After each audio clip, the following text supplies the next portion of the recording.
10 people who were declared dead but were very much alive. Unfortunately, death is a very real part of life that no one can either predict or evade. Death knows no age, ethnicity, marital status, or religion and can come when we least expect it. Yet no matter the timing, the process of death also brings unbearable grief and sadness for those who have been left behind as they try to cope and navigate a life that no longer includes those that were so dear.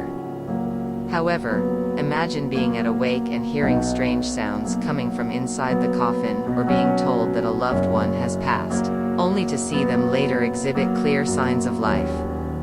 At first, one might assume that they are simply mistaken and that their own natural desire to have the deceased back in their life has caused a figment of the imagination.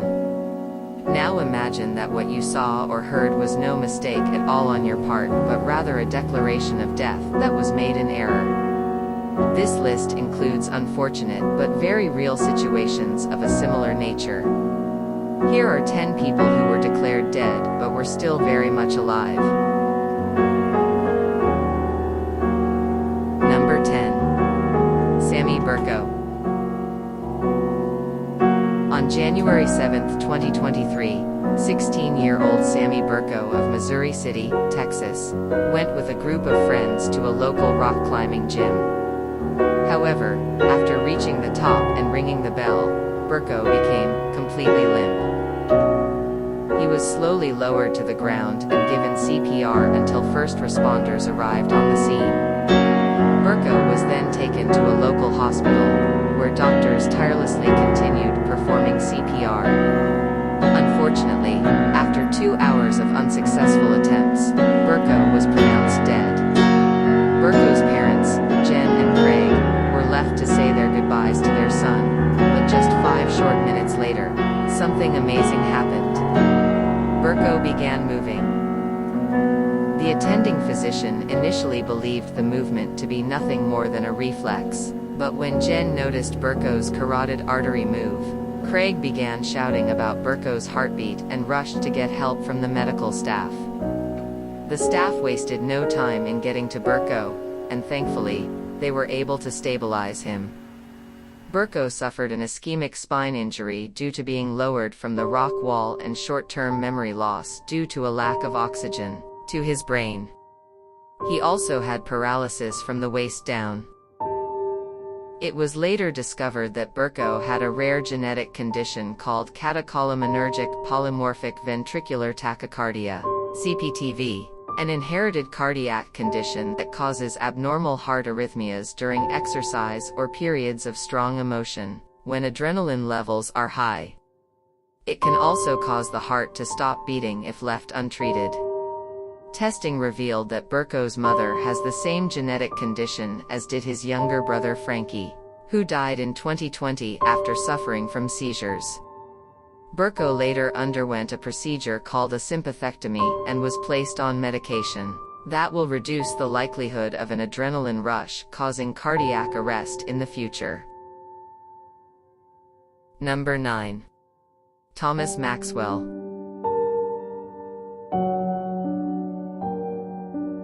In the early morning hours of February 15, 2023, 43-year-old Phoebe Maxwell heard a thump coming from her father, 66-year-old Thomas Maxwell's bedroom. Upon checking on Maxwell, Phoebe found him lying on the floor. She offered to help, but assuming his fall was related to his sciatica, her father insisted he would get up himself and get back in bed within a few minutes. However, when Phoebe checked on her father again around 10 a.m., Maxwell was still in the same position, but this time his lips were blue, and his body was cold. Phoebe began performing CPR while her mother called 911. When paramedics arrived at the Clearwater, Florida, home, they reported that Maxwell was not breathing, had no pulse, was cold to the touch, and was completely unresponsive. They then pronounced Maxwell dead. Regardless of their determination, Phoebe heard Maxwell making noises and argued that her father was not dead. The paramedics, however, advised her that the noises were simply gases leaving the body, and once the sheriff's department arrived, the medics left. Thankfully, when one of the sergeants went into Maxwell's room, he pulled back the sheet covering his body and heard him gasp for air. Not only was Maxwell breathing, but he also had a pulse. At that time, a different EMT department was contacted, who rushed to the home with a defibrillator before transporting Maxwell to the hospital. Once at the hospital, it was determined that Maxwell suffered cardiac arrest, respiratory failure, and injuries to his kidney, arteries, and lungs, so he was placed on a ventilator and put into an induced coma. On February 17, 2023, Maxwell woke up, and after spending a week in the ICU, he was released home. The two paramedics who initially responded to the home were later fired due to their negligence. Number 8. Michaela Jesperson.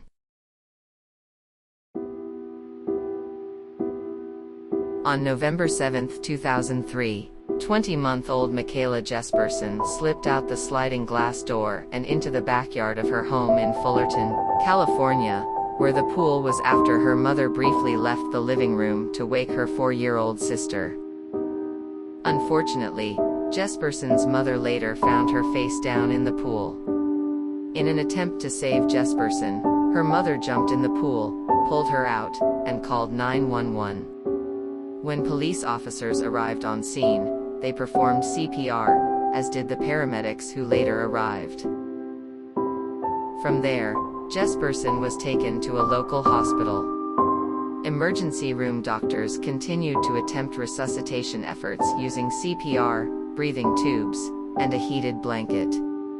However, given that Jesperson's heart monitor still had a flatline approximately 1 hour after being found in the pool, she was disconnected from the breathing tube and pronounced dead.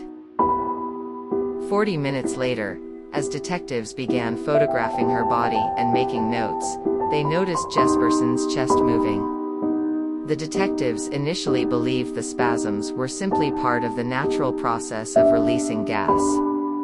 However, as the spasms continued and became longer, the detectives went to get help from medical personnel, who were thankfully able to revive Jesperson. While Jesperson survived the horrific accident, she was left with severe brain damage, given that she was deprived of oxygen for so long. Jesperson's family went on to file a medical malpractice lawsuit against the hospital as well as the physician who treated the child. Number 7. Jamie Ogg. After 3 years of trying to conceive, Kate Ogg of Sydney, Australia, became pregnant with twins. However, in March of 2010, Ogg gave birth to the twins, Emily and Jamie, prematurely at 27 weeks. Emily survived the premature birth, but Jamie had stopped breathing, and his heartbeat was nearly gone. Doctors fought for 20 minutes to save Jamie's life, trying to get him to breathe, but when they were unsuccessful, Jamie was pronounced dead. Ogg placed Jamie on her bare chest, and as she and her husband David began to say their goodbyes, Jamie started making short, startled movements that only became more pronounced. The doctor, however, insisted that Jamie's movements were nothing more than reflexes, standing behind his previous declaration of death. However, after 2 hours, Jamie opened his eyes, and it was at that moment that the couple began to question the doctor. From there, Jamie grabbed at their fingers and even later accepted a dab of breast milk that Ogg had put on her fingertip. Even amid these signs of life, both the medical staff and the doctor refused to accept the possibility of Jamie being alive. In a final plea to get someone to listen, the Oggs decided to fib, and told the doctor that they had finally accepted their son's death, knowing he would return to their hospital room. When the doctor finally returned to the room, he got a stethoscope and listened to Jamie's chest, astounded to hear signs of life. The hospital staff leaped into action, and after 80 days in the neonatal unit, both Jamie and Emily were able to go home. Miraculously, Jamie suffered no medical issues.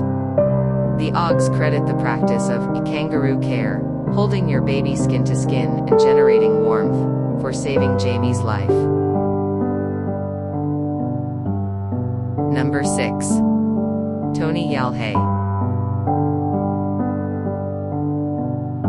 In the middle of the night on August 5, 2013, 37-year-old Tony Yall, a diesel mechanic in West Carrollton, Ohio, began breathing strangely. When his wife Melissa was unable to wake him up, she called 911, and Yall was transported to a local hospital by ambulance.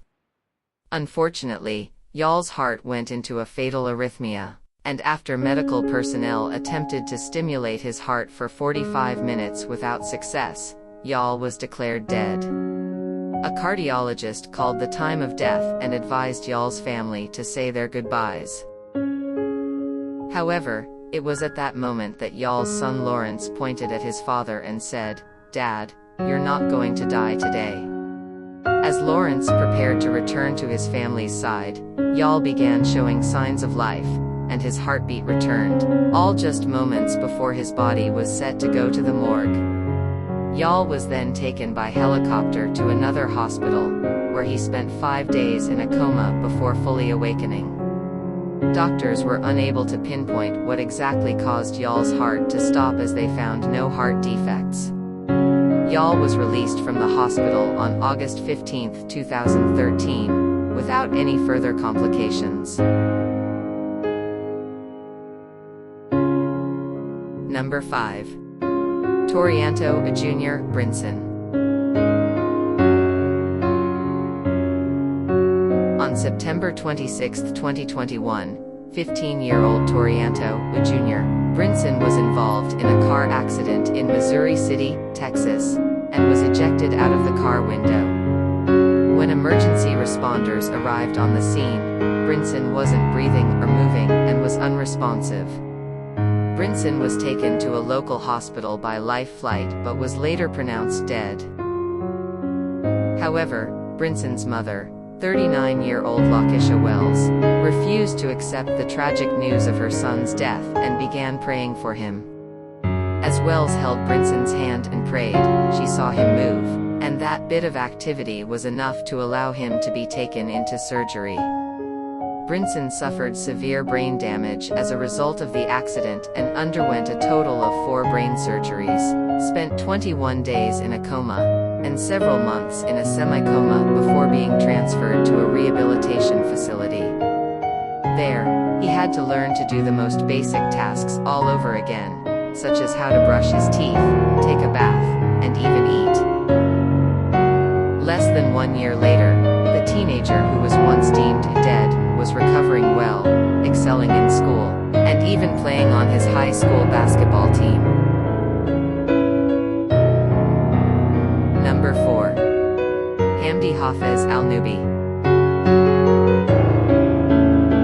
28-year-old Hamdi Hafez Al-Nubi, a waiter in Luxor, Egypt, suffered a heart attack while working in May of 2012 and was later pronounced dead at the hospital.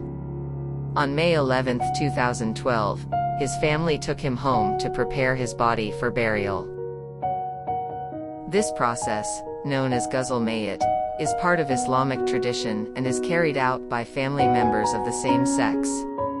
All parts of the body are washed with soap and water in a specific way that still provides both privacy and dignity for the deceased. The body is then wrapped in a clean white cloth. It is believed that 3 things occur during this process of washing, shrouding, and burying the dead. The body returns to the earth, the soul faces judgment, and the living are reminded that their time on earth is limited. Imagine the family's surprise when, after burial preparations were done, a doctor arrived to sign Hafez Al-Nubi's death certificate, only to discover his body was still warm. She later found he was indeed alive. Naturally, Hafez Al-Nubi's mother fainted when she heard the news. Thankfully, she, too, was revived, and the once somber situation turned into a celebration.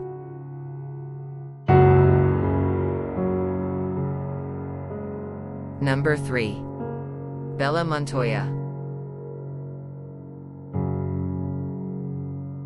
76-year-old Bella Montoya, a retired nurse in Babahoyo, Ecuador, was taken to the emergency room of a local hospital on June 9, 2023, after suffering a possible stroke and cardiopulmonary arrest, which left her unconscious.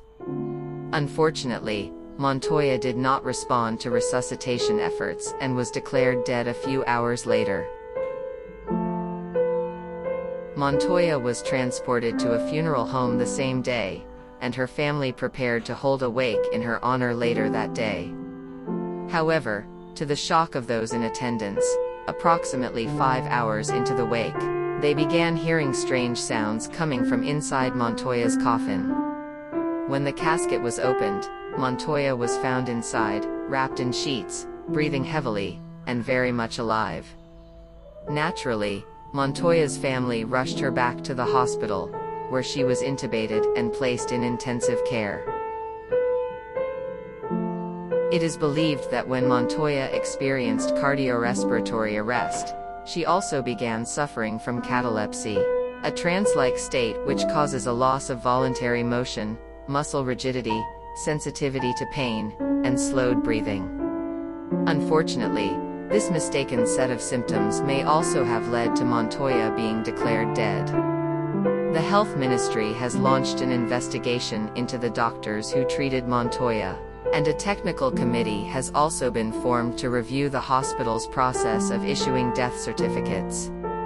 Sadly, Montoya died a week later after suffering a stroke while in the hospital.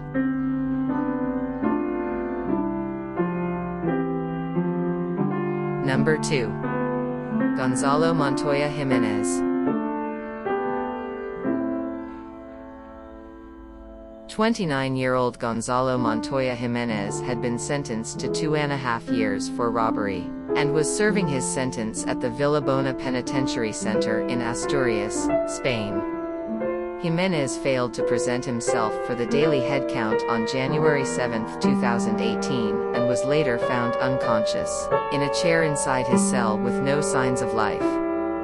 Given that Jimenez showed signs of cyanosis, a condition in which the skin, lips, or nails turn blue from a lack of oxygen in the blood, discoloration of his face, and rigor mortis, he was declared dead by 3 separate forensic doctors who examined him.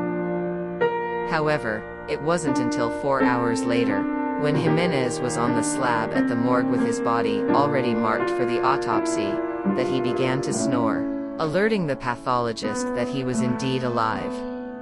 Jimenez was rushed to the emergency room and placed in intensive care, where he later regained consciousness. Jimenez's family stated he had epilepsy, and they believed he may not have been taking his medication properly.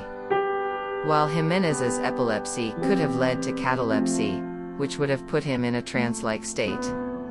Neither condition was confirmed as the cause of his previous death ruling. Number 1. Sriksha Kumar.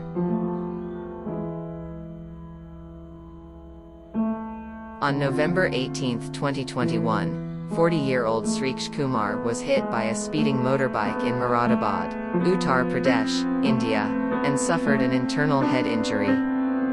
Kumar was taken to a private hospital and treated but referred to another hospital, eventually going to a total of 3 hospitals in search of treatment. After finally reaching a district hospital, Kumar was examined by a doctor multiple times, but after finding no heartbeat, pulse, or blood pressure, Kumar was declared dead. His body was then taken to a mortuary freezer. Approximately 7 hours later, when Kumar's family met with police officers to identify his body and agree to an autopsy, Kumar's sister-in-law, Madhubala, noticed that his cheeks were warm and he was showing signs of life. The doctors were alerted immediately, and Kumar was transferred to a health center in Meerut. The circumstances surrounding Kumar's death ruling were believed to have been a case of suspended animation, a state in which the life of a body is slowed down or stopped. Additionally, given that the hospital experienced issues with the power in the mortuary freezer, the switching off and on may have saved Kumar during the time he was inside. However, due to his internal head injuries, Kumar slipped into a coma once at the health center in Meerut. He was also suffering from a bleeding disorder, which meant that surgery was not an option. Therefore, he was placed on a ventilator and given medication. Unfortunately, due to a clot in his brain, Kumar died 5 days later.